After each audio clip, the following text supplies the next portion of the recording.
Orang dipuji itu seneng. Orang dipuji seneng. Daripada dimaki. Daripada dimaki. Audio Jungle.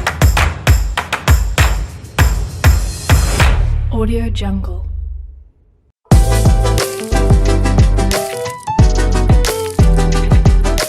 Assalamualaikum warahmatullahi wabarakatuh. Salam Kak Yatno Bintang. Kali ini saya bertemu dengan Pak Andi Yulianto, dosen Program Studi Bahasa Indonesia, Fakultas Bahasa dan Seni, Universitas Negeri Surabaya. Sehari-hari dosen tetapi merangkap menjadi saksi ahli bahasa.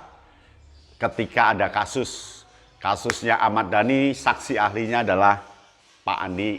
Kasus-kasus koperasi, kasus pelecehan, kasus dunia medsos juga di Pak Andi. Maka hari ini Pak Andi akan memberikan tips bagaimana aman di media sosial supaya tidak kena jerat Undang-Undang ITE dan masuk penjara seperti yang ada selama ini. Ada dokter yang menyebarluaskan ke media sosial ditangkap.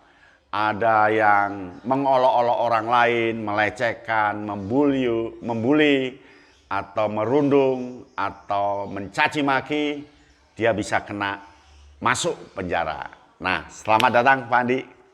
Selamat pagi Pak Yano. Pagi ya, sehat hari ini ya? Alhamdulillah sehat. Alhamdulillah, luar biasa. Saya berharap selalu sehat. Ya, luar biasa. Ini enggak ke kantor polisi sebagai saksi ahli bahasa? Ini PPKM minggu depan mulai aktif lagi Pak Yano. Aktif lagi? Ya. Aktif lagi. Aktif lagi. Gitu. Saksi ahli bahasa itu susah senangnya apa Pak? Baik Pak Yano, terima kasih pertanyaan tentang saksi ahli. Satu saksi ahli namanya ahli harus menguasai materi persoalan Pak Yano. Ya. Kemudian fleksibel. Ya. Karena yang kita hadapi adalah berbagai macam profesi seperti disebutkan Pak Yano tadi. Kemudian seorang saksi ahli harus riwa-riwi ke sana kemari, bisa luar pulau, bisa provinsi. Jadi saya ibaratkan angkutan laut, angkutan darat, angkutan udara itu kita sudah harus siap ke sana kemari. Nah, inilah saksi ahli bahwa kita harus siap dengan segala medan Pak Yano. Siap segala medan ya? Segala medan. Pak Andi, ini kan medsos itu, media sosial itu dianggap sebagai zona bebas. Jadi siapapun bisa ngomong apapun. Ya. Ternyata ada aturannya ya? Ada aturannya Pak Yano, karena kita hidup di NKRI, Negara Kesatuan Republik Indonesia, ya kita ikut aturan hukum di NKRI. Apa itu aturannya Pak? Undang-undang? Salah satu undang-undangnya kan biasa disebut dengan Undang-Undang ITE Pak ITE Yano. ya, Informasi dan Transaksi Elektronik. Transaksi elektronik. Ya. Jadi masalah keuangan dan masalah komunikasi di media sosial itu ada undang-undangnya. Betul Pak. Luar biasa ya. Kira-kira mengapa sih banyak anak yang justru lebih bebas ketika ngomong di media sosial itu? Ini biasa disebut dengan dunia maya Kak ya. Dunia maya? Ya. Ya, dunia maya. Gimana itu? Tetapi kenyataannya lebih nyata dari dunia maya. Lebih nyata dari dunianya dunia ya? Maya. Maya, iya. Karena media yang selama ini sehari-hari, ya kita bertatap muka, bertegur sapa di jalan, ya di rumah, itu tergantikan oleh yang disebut media sosial dengan beberapa aplikasi itu. Oleh sebab itu disebut oleh Pak Yarno tadi bahwa lebih bebas. Lebih bebas ya? Berkreasi karena tidak berhadapan langsung. Sehingga lupa dengan rambu-rambu, norma, dan aturan. Betul, padahal di kehidupan masyarakat itu ada norma-norma sosial, norma-norma masyarakat, norma agama yang biasanya ditaati, karena sekarang di media sosial itu menjadi lebih bebas. Lebih bebas ya? Lebih bebas. Lebih bebas. Kira-kira ada nggak kiat-kiat atau cara bermedia sosial supaya nggak masuk penjara Pak? Iya, saya selalu katakan orang dipuji itu seneng. Orang dipuji senang Daripada dimaki. daripada dimaki. Gitu. Jadi kita ini lebih baik memuji orang yang salah daripada ya, memaki orang yang benar. Betul. Jadi ini satu resep. Lebih baik memuji orang yang salah Memuji ya. daripada Memaki orang yang benar. memaki orang yang benar. Karena memaki orang yang benar malah kita akan kena malapetaka ya. Ya. Nah, gitu. terus kalau orang dipuji itu walaupun dia salah seneng, tidak akan menuntut itu, Pak. nggak akan menuntut. Iya, Meskipun dipuji. dia marah ya, tapi kita puji nggak akan nuntut. Nah, itu salah satu resepnya, Pak ya. Resepnya ya. Itu. Ya. Itu.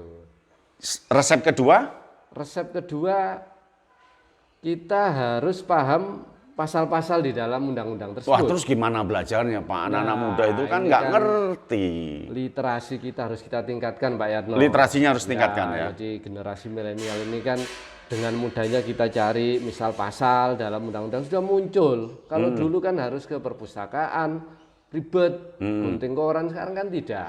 Nah, Ya. setidaknya kita baca apa yang dilarang oleh aturan tersebut. Jadi melacak informasi Ya. itu menjadi syarat kedua. Menjadi syarat kedua. Melacak informasi, Melek hukum, melek hukum, pasal, melek pasal, melek melek apa yang aturan. terjadi di dunia, Ya. melek aturan.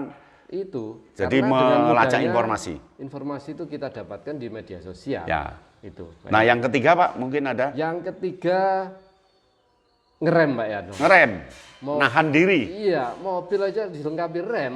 Ya, mobil saja dilengkapi rem. Rem walaupun Apalagi dia kita. matic itu ya satunya gas, satunya rem. Ya. Jadi mobil aja ada dua, Ada dua. gas dan rem. Rem. Meskipun itu matic. Matic. Maka hidup bermedia sosial ya harus ada gas, harus ada, Ada rem. kapan kita Kapan harus posting, kapan posting. dia komen, kapan kita tidak diam. Ya, Diam, ngerem itu maksud saya. ya Ngerem. itu langkah ketiga. Langkah Jadi ketiga. menggunakan rem Rem, ya. dan gas secara seimbang. Seimbang, betul. Ya. Nah yang keempat Pak, Yang keempat, apa yang kita tulis, ya kalau itu medianya teks, Pak Yatno. ya, Ada juga yang medianya voice gitu ya, ya, suara atau gabungan keduanya, video. ya, Nah, maka apa yang kita tuliskan, kita suarakan, kita ya videokan itu, simpulannya itu jangan terlalu gegabah. jangan gegabah menyimpulkan. Itu syarat keempat. Kalau Ya, syarat dalam keempat. dunia kampus ini kan disebut generalisasi yang terlalu luas. Ya, menggeneralisasi yang terlalu luas. Artinya generalisasi yang belum sempurna. Belum sempurna. Penyimpulan yang belum sesungguhnya. Jadi tidak boleh terburu-buru reaksi ya. Betul. Betul. Misalnya kita katakan si X jahat, si X seorang pembunuh. Padahal tidak. gitu. Padahal tidak. Padahal tidak. Padahal informasinya kurang lengkap. Kurang lengkap. Nah itu jangan keburu-buru menyimpulkan. Jadi Jangan ditahan terburu-buru dulu. menyimpulkan.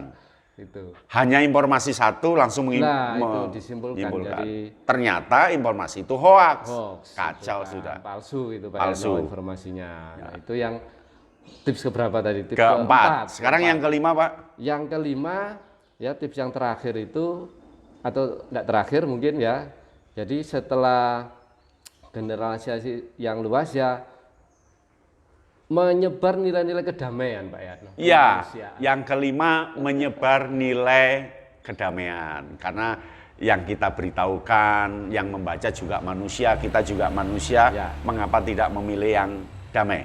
Betul. Gitu ya, Pak? Nah, dalam nilai kedamaian itu juga tidak menyinggung SARA, karena kita anggap bahwa nilai kemanusiaan itu universal Pak Yatno. Ya. Tidak Kemanusiaan itu- peduli agamanya A, B, sukunya apa, ya kita anggap itu saudara. Ya, memang kedamaian itu universal.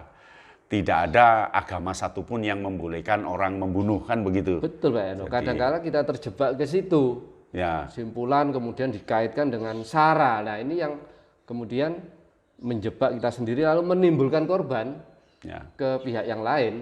Dan pada titik paling keji adalah korban itu kematian, saling bunuh Pak Eno. saling bunuh ya. Ya. Terus saran untuk guru apa Pak? Untuk guru karena dia pendidik Pak Yano, Ya. maka yang tadi lebih kepada yang akhir itu nilai-nilai kedamaian, karakter building Karakter building dikedepankan. dikedepankan dikaitkan dengan Indonesia, maka nation and character building itu yang dibangun. Ya. Ya apa itu ya bisa nilai kejujuran, sportivitas, nilai kedamaian, nilai-nilai misal kita antri, kita sportif menerima kekalahan, Ya. itu yang kita tanamkan ke anak didik kita Pak Yarno. Dan itu tidak hanya berhadapan dengan anak didik ya. Ya. Ketika teman sesama guru juga harus nilai kedamaian. Nah, itu nilai-nilai- Ketika di rumah guru juga nilai kedamaian. Kedamaian. Luar Betul, biasa. Bagi orang tua Pak? Bagi orang tua, era pandemi seperti ini, saya melihat bahwa sebagian kewajiban guru beralih ke rumah Pak Yarno, Ya. ke orang tua. Hmm. Orang purba dulu tidak ada sekolah Pak Yarno. Nah, kita bertanya siapa yang mendidik? Orang tua. Ya. Nah, maka orang tua sekarang ya relatif bebannya lebih berat karena ya nilai-nilai kebaikan itu sebagian sudah dari sekolah beralih ke orang tua Pak Yarno. Nah, terakhir Pak, untuk anak-anak sendiri, untuk anak-anak muda apa sarannya Pak? Anak muda karena dia the next generation, ya generasi bangsa, gitu ya. Ketika kita nanti sudah lewat masa itu, maka generasi ini yang akan memimpin. Oleh sebab itu, generasi muda itu dibekali tadi dengan nation character building dan kreativitas Pak Yarno. Kreativitas. Inovasi, kreativitas di zaman seperti ini, maka yang inovasi, yang kreatif itu yang unggul Pak Yarno. Ya. Daripada yang biasa-biasa saja. Kita kan Pak Andi tidak ingin penjara itu penuh Ya. oleh orang-orang yang gegabah, orang-orang yang kilap dengan undang-undang ITE itu, atau dengan sengaja membuli, mendobrak, menyakiti orang lain lewat media sosial. Nah, tentu ada saran Pak untuk pemerintah. Untuk pemerintah saran karena tadi rakyat mungkin yang salah Ya. bisa di punishment-nya dengan hukuman, dengan penjara, maka pemerintah harus bijak. Harus yang bijak, ya. dihadapi adalah rakyatnya sendiri Pak Ya, Yarno. ya, Oleh sebab itu sebelum ya ranah itu ke hukum perlu ada perdamaian beberapa perdamaian. pihak yang berseteru itu supaya ini ya minta maaf itu yang baik Pak Yarno. minta maaf dengan baik Iya. ya. Jadi mungkin mengucapkan waktu itu khilaf ya sedang marah. Setelah itu ketika sudah reda ya minta maaf. Jadi nggak ada salahnya pemerintah juga memaafkan ya. Memaafkan Pak Yarno. Itu lebih elegan pemerintah Lebih itu. elegan, Tidak karena- langsung main pegang represif begitu ya. Betul. Jadi tidak kursif dan represif, Iya. tapi mengutamakan tadi apa sebuah kedamaian atau minta maaf sebelum berlanjut ke ranah Tapi kan hukum. perlu digali Pak, bisa jadi itu faktor kesengajaan atau faktor jaringan atau faktor politik yang lain. Ya itu nanti bermuara apa yang disebut fitnah dan hoax Pak ya. Ya, fitnah dan hoax. Nah, ini lebih fatal, lebih tinggi tingkatannya dari sekedar menghina. Ya, Kalau menghina tadi ya mungkin khilaf, bisa minta ya, maaf. minta maaf. Ah. Tapi kalau fitnah itu A dikatakan B. Ya, Jadi padahal misalnya- A diomongkan B. Jadi misalnya warna itu merah dia ngomong hijau. Mm-mm. Nah ini kan tidak sesuai dengan fakta. Ya, Nah akibatnya tadi seperti saya katakan di atas bisa saling bunuh. gara-gara Nah, fitnah tadi dari ya. Fitnah. Misalnya suku apa dikatakan melakukan sesuatu, padahal tidak. Jadi tidak lidah lebih tajam daripada pedang. Sekarang ini justru HP lebih tajam daripada pedang. Pedang. Jadi HP menyebabkan orang main pedang. Main pedang. Seperti itu Pak ya. Bagus, luar biasa. Daging semua kita bertemu dengan saksi ahli bahasa yang bekerja sama dengan kejaksaan, kepolisian ketika terjadi persengketaan, persidangan di media sosial. Pak Andi lah yang menjadi saksi bahasa, ahli bahasa. Pernah saksi ahli bahasa Ahmad Dhani ya? Pernah Pak Yarno. Pernah ya? Kemudian Papua itu kasus-kasus Kasus makar, hoax, kasus SARA. itu SARA. Bahkan yang internasional yang hoax-hoax yang menyudutkan Indonesia itu pernah Pak ya? Pernah, Ya. tapi mereka menyadari lah Ya. dari sisi bahasa ternyata betul-betul salah mereka ya. Salah. Luar biasa hari ini.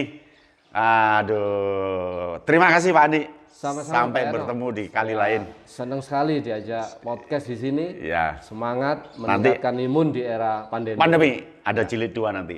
Sampai di sini. Salam Kak Yano Bintang. Audio Jungle.